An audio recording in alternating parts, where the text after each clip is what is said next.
Neste momento, minha carteira tem bastante Apple, Facebook, Google e outras empresas, mas as novas alocações eu não estou mais focando tanto nos Estados Unidos. Os últimos 12 anos aí foram os anos de ouro aí da Bolsa Americana, né? Para mim, preço importa, eu estou buscando outras alternativas e eu acho que o Brasil está muito barato. Invista com Thiago, o podcast de quem investe para quem investe.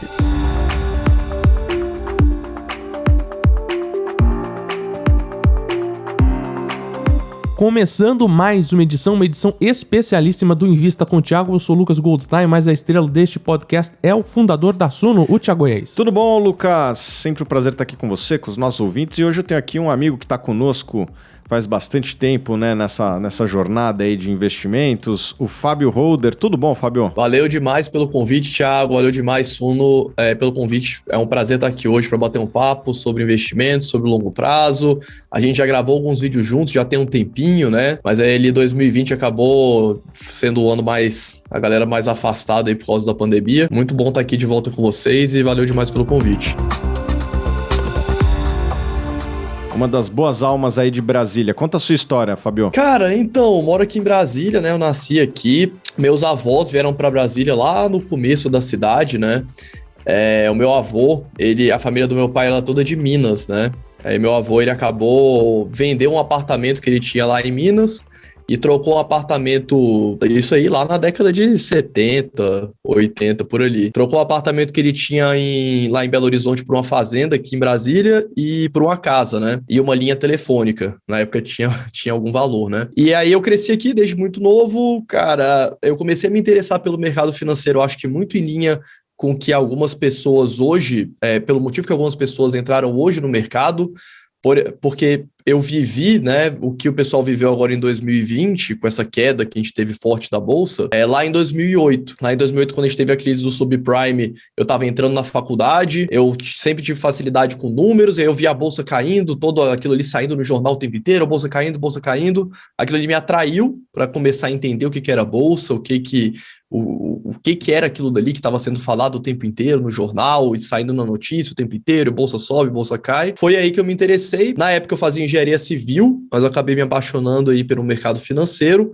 Foi na época também que eu comecei a investir, comecei a trabalhar, comecei a ganhar dinheiro. E desde que eu me formei, acabei me formando em engenharia civil mesmo em 2013, mas de lá para cá eu basicamente trabalho só no mercado financeiro, né? Trabalhei durante 5 anos em alguns fundos de pensão aqui em Brasília, como analista, né, CNPI, e desde 2017 que eu decidi trazer conteúdo para a internet, falar um pouquinho, né, da estratégia que eu utilizei, o que eu aprendi, os erros, os acertos, para poder contribuir para as pessoas investirem melhor também. Pretende continuar aí? Você está crescendo aí no mercado financeiro, pretende continuar aí ou vem para São Paulo como muita gente? Cara, então, esse é um dilema, né?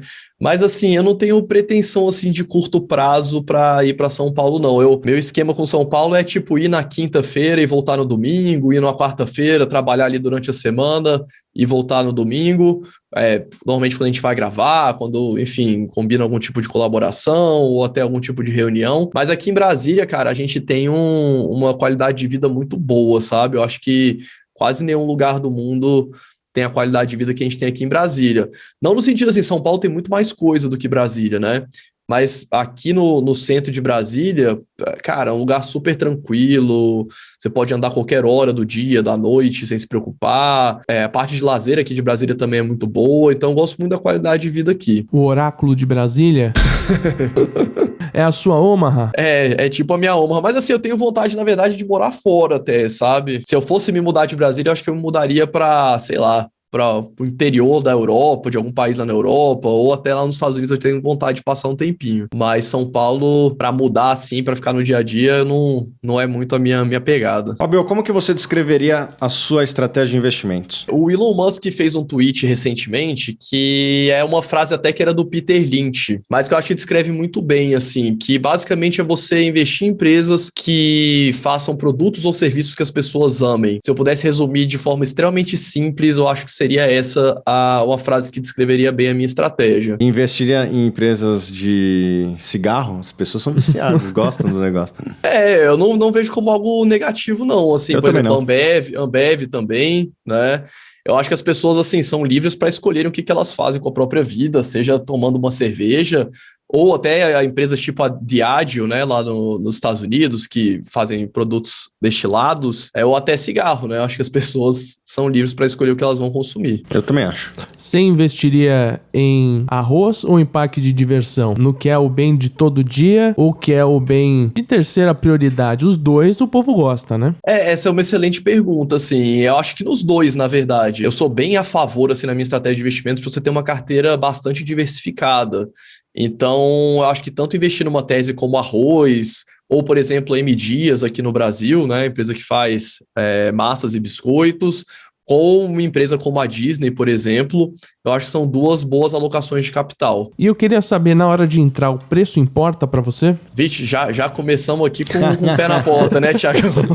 Cara, me fala aí, Thiago, você primeiro, o que você acha sobre esse assunto? Cara, eu acho que sim, importa, mas eu entendo, eu acho que depois o argumento que vem da ponta contrária, que do tipo, talvez as pessoas não tenham capacidade para fazer a análise, então o certo seria comprar todo mês, e isso aí na média vai ser um bom negócio. Eu acho que sim, isso aí é uma estratégia nota, sei lá, 8, 9, que vai funcionar e talvez a maior parte das pessoas realmente deveriam seguir esse caminho. Eu, que vivo, respiro isso aqui, posso me dar o luxo de tentar fazer minhas contas, né? Tentar fazer minha análise e ter vamos dizer assim, uma vantagem competitiva frente à média das análises do mercado. Então, sim, preço importa, mas eu acho que talvez não para todo mundo. É aquela história, assim, da diferença do corredor profissional para o corredor de sábado e domingo, né? Um primeiro ponto o que importa no final do dia é a pessoa terminar com o maior patrimônio possível. Eu acho que esse que é o objetivo. Então, se você perguntar para qualquer um, o que você prefere? Ganhar na Mega Sena, ganhar na Mega da Virada, 100 milhões de reais? Ou, enfim, conseguir ter um retorno um pouco superior à média? Vamos supor, se você tivesse essas duas opções, né? Provavelmente a pessoa preferiria ganhar na Mega porque ela vai querer ter mais patrimônio. Então, acho assim, o objetivo final é o investidor terminar com o maior patrimônio possível. E dentro dessa lógica, eu acho que tem algumas coisas anteriores ao preço importar ou não na hora de alocar em um ativo, que é a pessoa conseguir trabalhar mais, conseguir ganhar mais dinheiro com a profissão dela. Com certeza muitas pessoas que estão escutando a gente não são profissionais de mercado, não conseguem dedicar uma parte muito grande do dia para isso. Então, muito provavelmente, se a pessoa se dedicar mais ao trabalho, ganhar mais dinheiro, montar uma carteira diversificada em bons ativos, com aportes regulares, ela vai conseguir atingir o objetivo final dela, que é terminar com um patrimônio muito expressivo, muito relevante, né? E aí eu acho que isso também depende muito do momento de vida de cada um, porque, por exemplo, às vezes a pessoa está começando a investir, então ela não tem patrimônio nenhum e começou a investir agora X por mês, um valor X, né? Que é o aporte que ela consegue fazer. Se ela dobrar o aporte dela no começo, isso vai ser muito mais relevante do que ela gastar mais energia para conseguir uma rentabilidade menor, só que abrindo tempo de trabalhar, porque todo mundo tem 24 horas do dia. O cara vai ter que sempre fazer um trade-off entre abrir mão do tempo que ele tem trabalhando para ele aprender a investir. E nessa linha, eu acho que a regra de Pareto funciona muito bem, que é 20% do esforço que a pessoa vai colocar nos investimentos vão ser responsáveis por 80% do resultado final dela, né? Só que o que acontece? Conforme o tempo vai passando e a pessoa vai acumulando um patrimônio muito grande, muito expressivo, então imagina, a pessoa está lá há 20 anos investindo na bolsa, construiu um patrimônio gigantesco. Nesse momento, talvez faça mais sentido ela gastar mais tempo e mais energia com os investimentos do que com o trabalho dela, porque provavelmente ela vai estar ganhando muito mais dinheiro com esse patrimônio que ela consolidou do que aquilo lá no começo. Então, acho que é importante o investidor entender aonde que ele está nessa jornada para saber o tanto de tempo e tanto de energia que ele vai gastar para aquilo dali. Então, eu gosto muito de pensar nisso. E aí, quando a gente vai na alocação, de fato, na hora de decidir investir numa ação, o preço importa, o preço não importa, eu acho que cada um vai ter que decidir qual que é a melhor estratégia para si, mas um ponto que eu acho muito importante, os investidores, porque eu vejo muitos investidores sempre buscando, né, empresas que tenham muito crescimento, que tenham baixo risco e que sejam negociadas a múltiplos baixos, por exemplo, né, que é algo praticamente impossível da gente achar. Então, quando a gente pega algumas empresas, por exemplo, do mesmo setor, eu fiz recentemente lá no canal a análise da Ferrari e comparei ela com o resto do setor, né? Se você olhar, por exemplo, os múltiplos da Ferrari, a Ferrari ela é uma empresa muito mais cara do que a BMW, por exemplo. Só que a Ferrari, ela talvez tenha um crescimento esperado um pouquinho maior proporcionalmente tido que a BMW, e ela é uma empresa talvez menos arriscada que a BMW. Então, o investidor ele vai ter que decidir esse trade-off muitas vezes. Eu vou querer pagar por crescimento e por risco baixo, ou eu vou querer comprar ativos que são mais baratos, mas que talvez não tenham tantas vantagens competitivas, que talvez não tenham um crescimento tão grande esperado. Então, o investidor ele tem que entender, né, qual que é o risco que está por trás daquele ativo e entender que, normalmente, algumas empresas são mais caras por motivos que justificam aquilo ali, ou não, né? E aí o investidor vai ter que tomar essa decisão.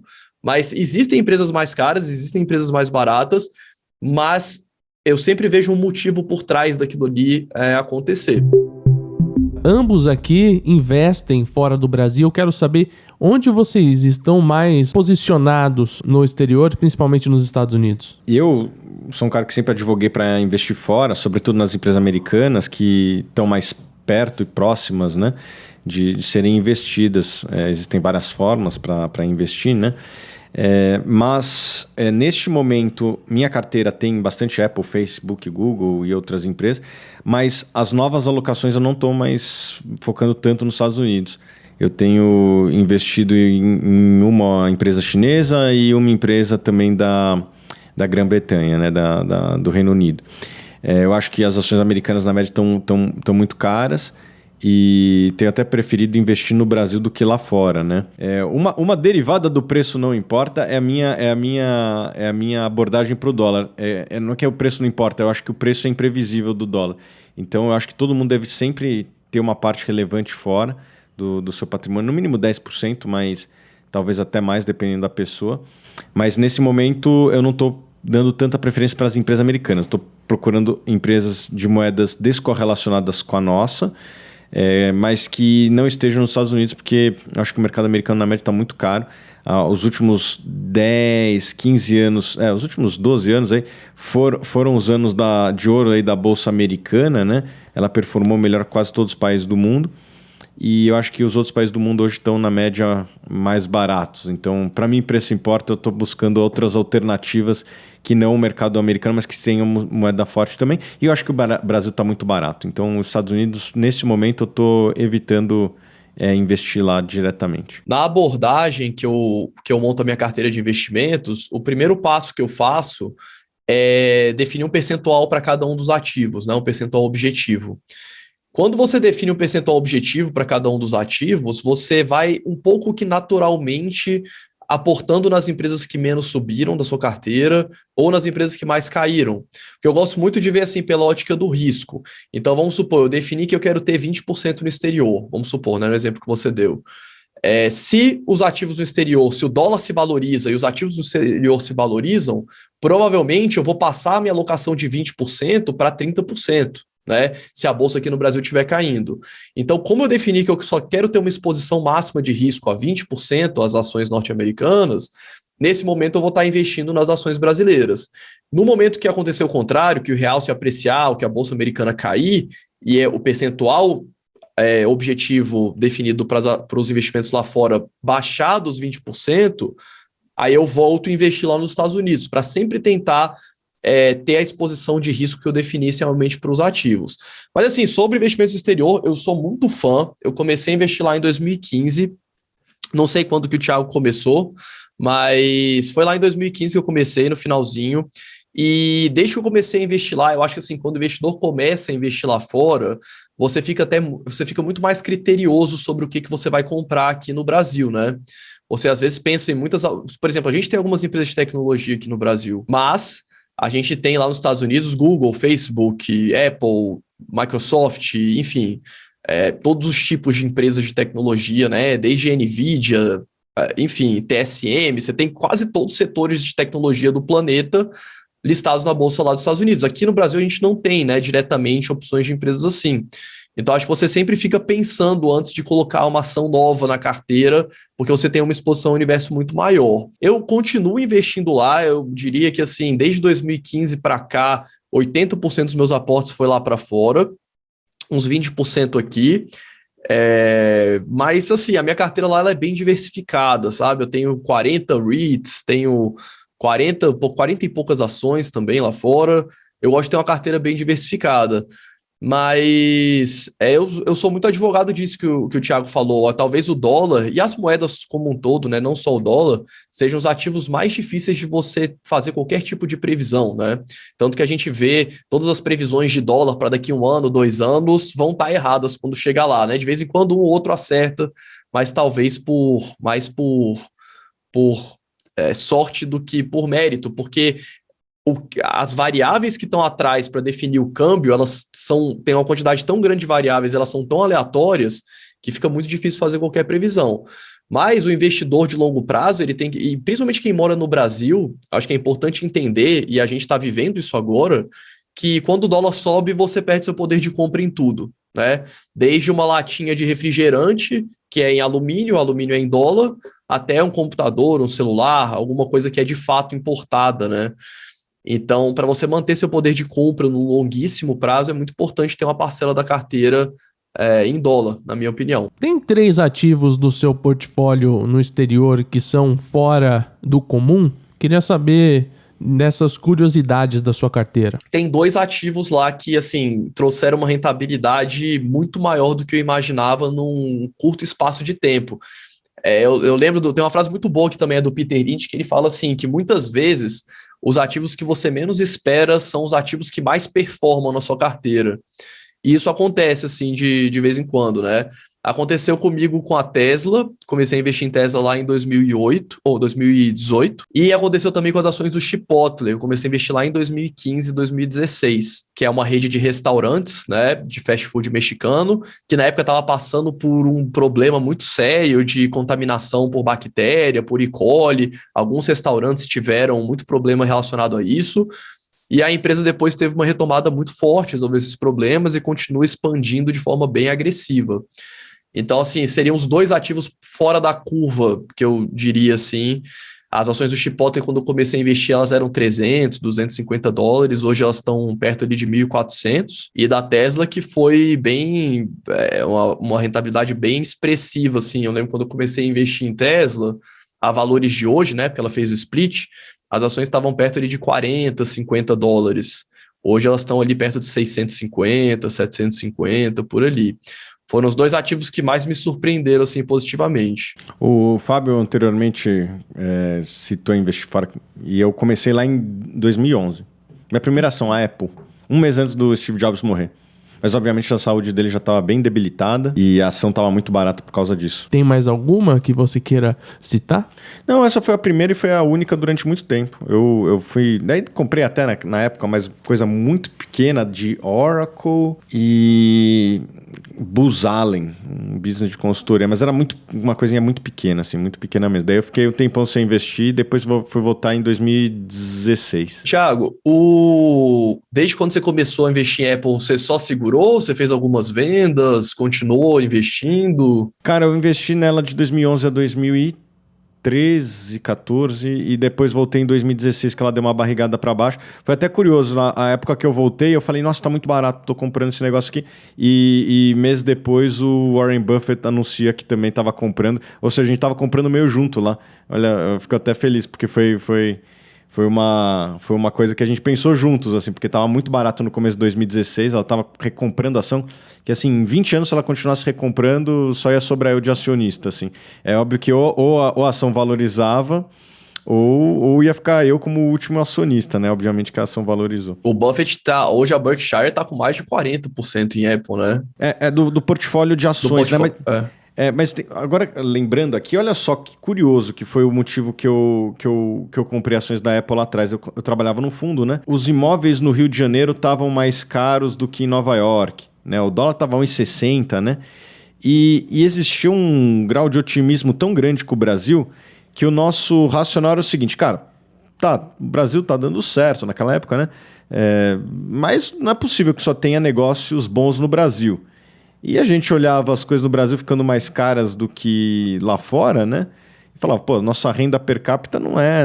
Tá meio estranho isso aqui, né? Vamos ver se tem alguns negócios bons lá fora. Assim, mas era uma tese que a gente tinha que falar para os investidores do tipo... pessoal, a gente tá indo, mas não é porque o Brasil é ruim, né? Não era assim, a gente tinha que pedir desculpa para ir para fora, né? Porque naquele momento o Brasil tava dando certo e tal. E às vezes Era as pessoas... era a época que saiu até na capa de alguma dessas revistas, Isso, né? O The Cristo Economist. Redentor, o Cristo Redentor decolando. Então você tinha praticamente... E assim, era um debate que era meio consenso no Brasil do tipo, as empresas brasileiras merecem prêmio em relação às empresas americanas nos múltiplos porque aqui cresce mais. Esse era o argumento da época. E eu falava, mas tudo bem, lá tem menos risco também, né? Tipo, eu tinha que pedir desculpa para investir fora. E foi um investimento muito bom. Obviamente que a gente não imaginava que o dólar ia acontecer isso, senão eu teria colocado todo o meu patrimônio em dólar já naquele momento, né? E eu acho que o inverso acontece hoje com o Brasil, né? O dólar... as pessoas estão querendo cada vez mais investir fora e daqui a pouco a gente começa a ter umas empresas no Brasil largadas, né? Então, estou com várias empresas aí brasileiras com desconto de 50% em relação às americanas, né? O nosso câmbio... eu sei que é difícil fazer previsão de câmbio, mas assim, o índice Big Mac da vida, essas coisas mostram que a nossa moeda está pelo menos nessas métricas num dos momentos de maior fragilidade. Então, ultimamente, eu estou preferindo investir no Brasil do que investir nos Estados Unidos. Não que eu ache o Brasil melhor, mas eu acho que aqui está muito barato as coisas e é mais ou menos isso, né? O preço por metro quadrado em São Paulo é um dos menores do mundo, mas mais barato que na Índia, que é metade ou um terço da nossa renda per capita. Sei lá, eu acho que o Brasil tá muito barato e eu tô comprando o Brasil ultimamente, mais do que fora. Queria até saber a opinião do Fábio, se ele nos próximos aportes ele vai forçar a mão no Brasil ou vai continuar comprando fora? Como eu vim investindo bastante assim nos Estados Unidos desde 2015, desde que eu comecei lá, eu venho fazendo alguns aportes aqui no Brasil. Já tem um tempinho, assim, eu ainda invisto praticamente todos os meses lá fora, mas eu tô agora meio a meio, assim, eu continuo investindo lá, continuo investindo aqui. Então eu vou alternando.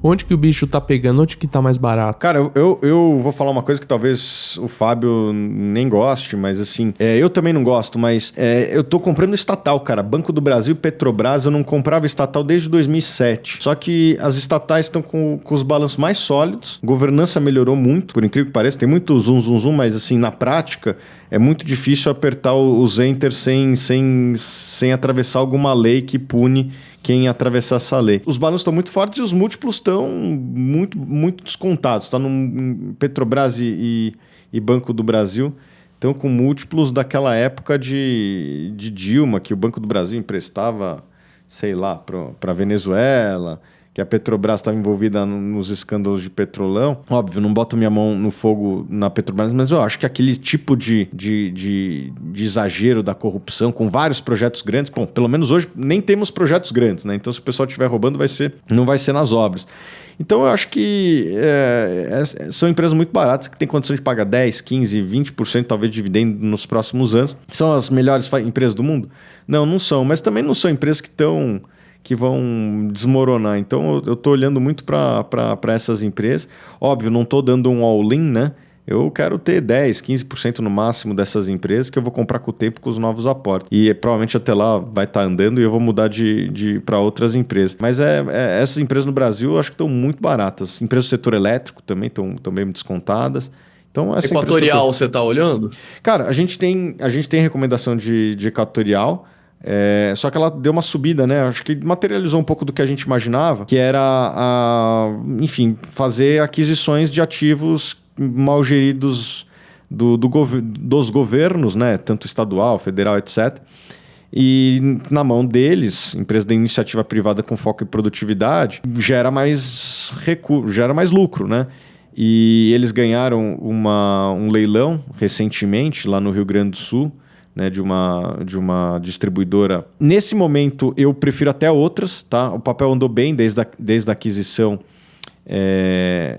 da empresa lá do Rio Grande do Sul e saiu de uns 20 para uns 26 de hoje. Hoje eu prefiro outras. Eu gosto da Engie, que eu sei que você também gosto de Energias do Brasil, gosto de Neoenergia.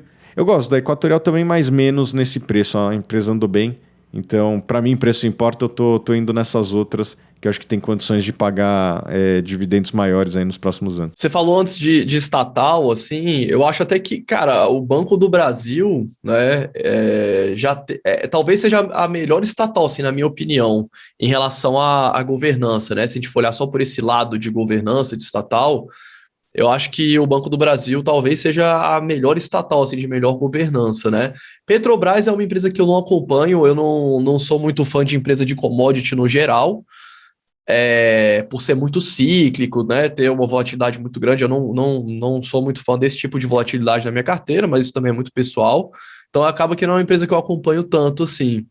Mas Banco do Brasil, eu acho que talvez seja a estatal mais tranquila, assim, em relação a isso. E pouca gente fala disso, mas se você pegar o retorno histórico do Banco do Brasil nos últimos 20 anos, foi quase de 20% ao ano, que é um baita retorno, né? Em reais, foi um baita retorno, não é um retorno ruim, né? É lógico, o futuro a Deus pertence, não acho que talvez vá repetir isso.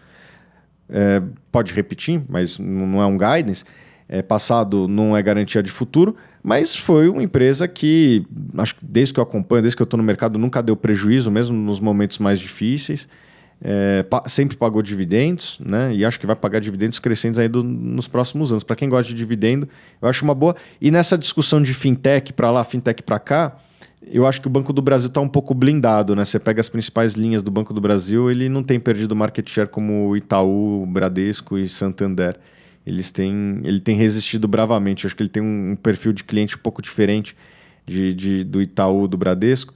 E esse cliente ele é menos atacado pelas fintechs. E qual que é a opinião de vocês sobre as fintechs? Principalmente assim, Banco Inter e Nubank, assim, na parte de bancarização mesmo. Cara, eu gosto do produto, eu não sei se eu compraria ações, tá? Eu indiquei ações do Inter no começo, a gente vendeu aí no meio dessa alta, não pegamos tudo, pegamos a primeira alta lá.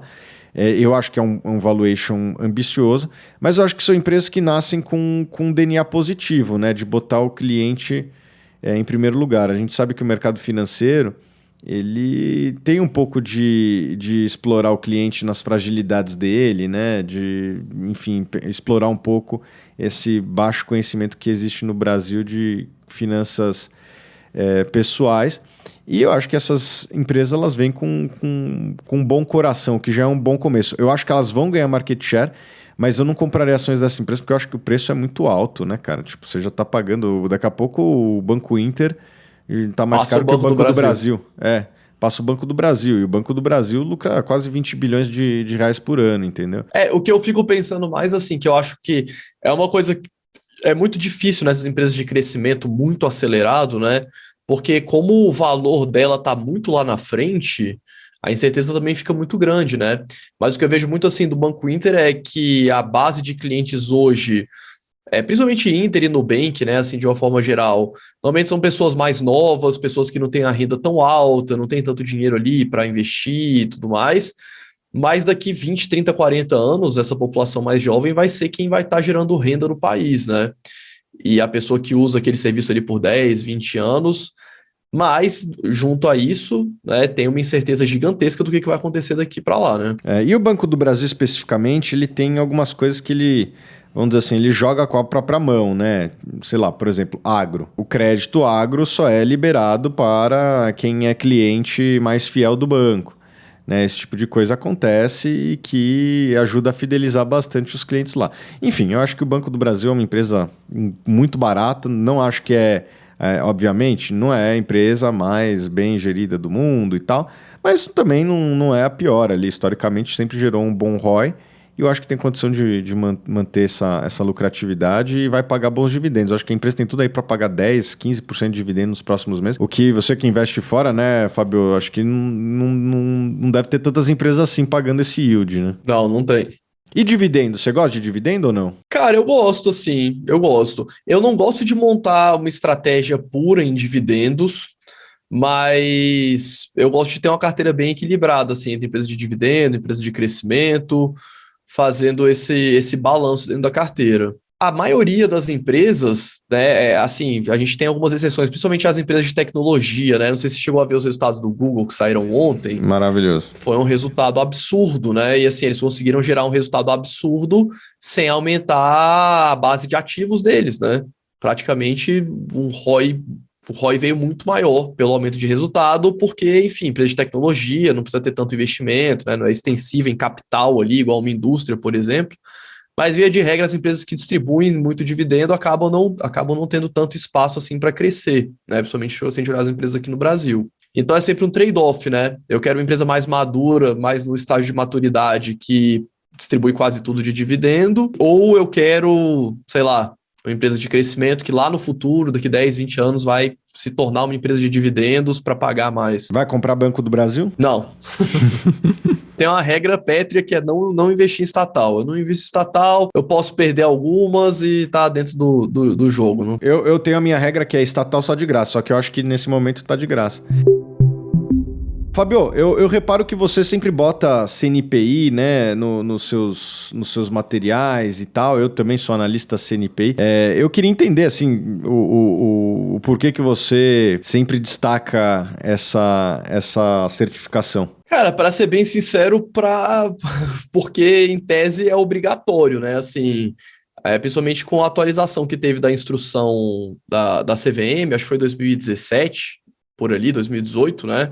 Que para você dar pareceres sobre investimentos, fazer análise de investimentos, você tem que ser credenciado, tem que ter CNPI, e você tem que informar isso para quem está lendo aquele material, né? E eles deixaram bem abrangente agora, até uma coisa que eu não concordo tanto, assim, eu lembro que antigamente você precisava ter o CNPI para dar recomendação de compra ou recomendação de venda, né? Fazer recomendações de compra ou de venda.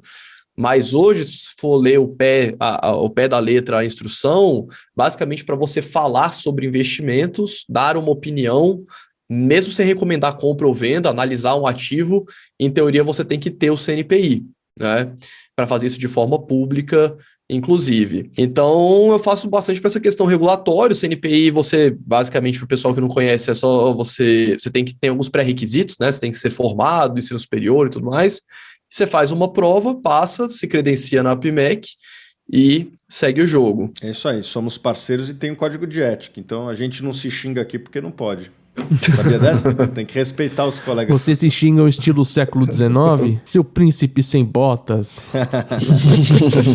Não, mas eu acho muito importante o que o Fábio falou. O certificado, acho que até menos pela questão, vamos dizer assim, técnica, que eu não acho que quem tem CNPI não vai te fazer um investidor melhor? Não, ter CNPI. Vai te fazer um investidor pior? Também não. Não acho que... Não sei se o Fábio vai concordar comigo, mas concordo, eu acho concordo. que a parte técnica do CNPI não é isso que diferencia. Mas eu acho que a parte ética diferencia bastante. Porque nós aqui somos até fiscalizados, né? Em todas as nossas negociações, código de ética, etc. Então, por exemplo, o Fábio vai vai indicar um ativo, ou eu indicar um ativo, eu não posso sair negociando à torta e à direito, né? Comprar na frente e vender depois. Se eu fizer isso, eu sou descredenciado e com razão, né? E tomo uma multa lá da CVM.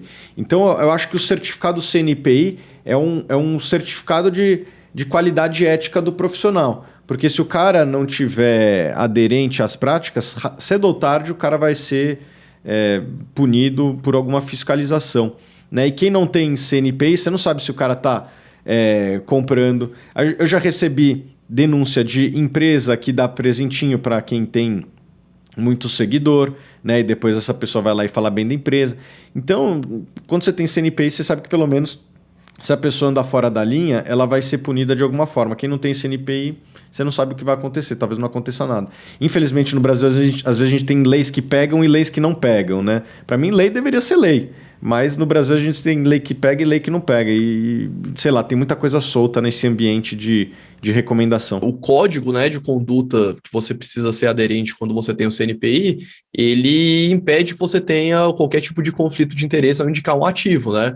Porque, assim, a gente sabe hoje, com o tamanho que algumas pessoas têm, de influência, de número de pessoas assistindo aquele conteúdo, consumindo aquele conteúdo, se você pega uma ação que tem uma liquidez muito baixa, né, uma empresa que negocia pouco, e aquela pessoa recomenda, é inevitável que aquela ação tenha uma alta muito grande, porque vai entrar um volume comprador muito maior do que a média dos últimos dias e vai puxar esse preço para cima, né?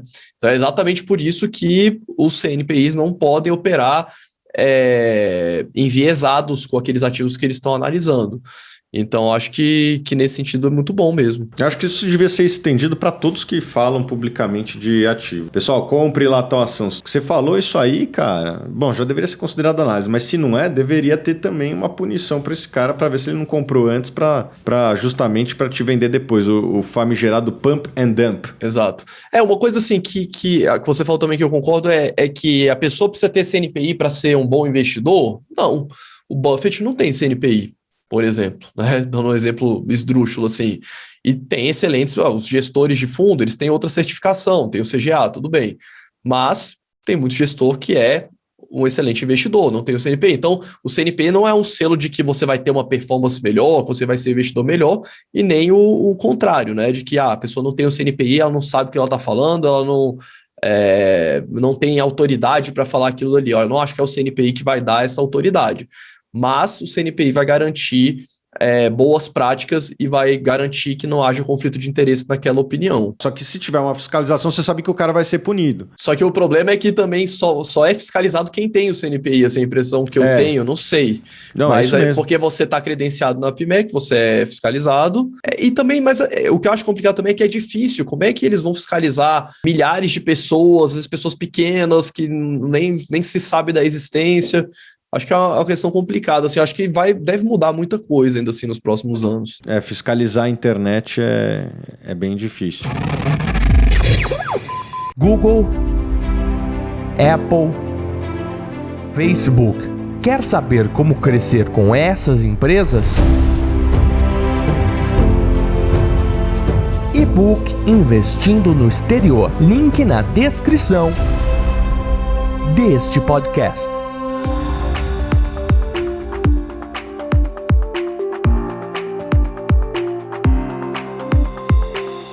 Estamos encerrando mais uma edição do Invista com o Thiago, esta edição com Fábio Holder, mas eu acho que é melhor anunciá-lo, o Thiago Reis.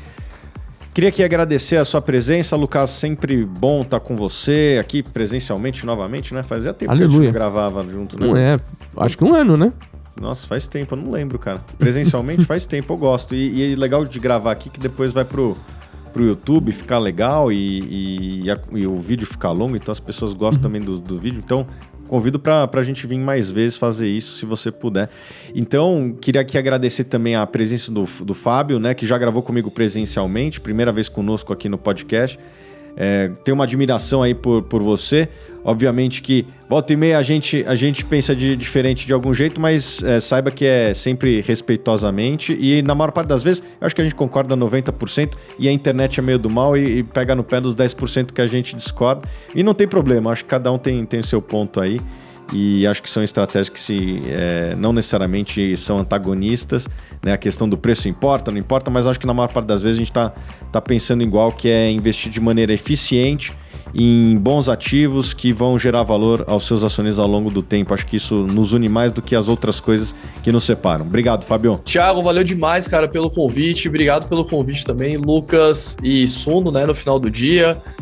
Cara, a Suno com certeza é uma das casas de análise mais respeitadas do Brasil, então, assim, o conteúdo de vocês é muito legal. E, cara, é um prazer estar aqui com vocês, né? Também vamos ver se a gente consegue marcar alguma coisa presencialmente, é sempre legal marcar presencialmente. E muito obrigado pelo convite, tamo junto e é só o começo. Quarta-feira a gente se vê aqui no podcast Invista com o Thiago. Siga a gente nas redes sociais e, Fábio, quem quiser te seguir aí, como é que faz? Cara, no YouTube, canal do Holder, e no Instagram, @fabio.holder. Então, muito obrigado, a gente se vê quarta que vem.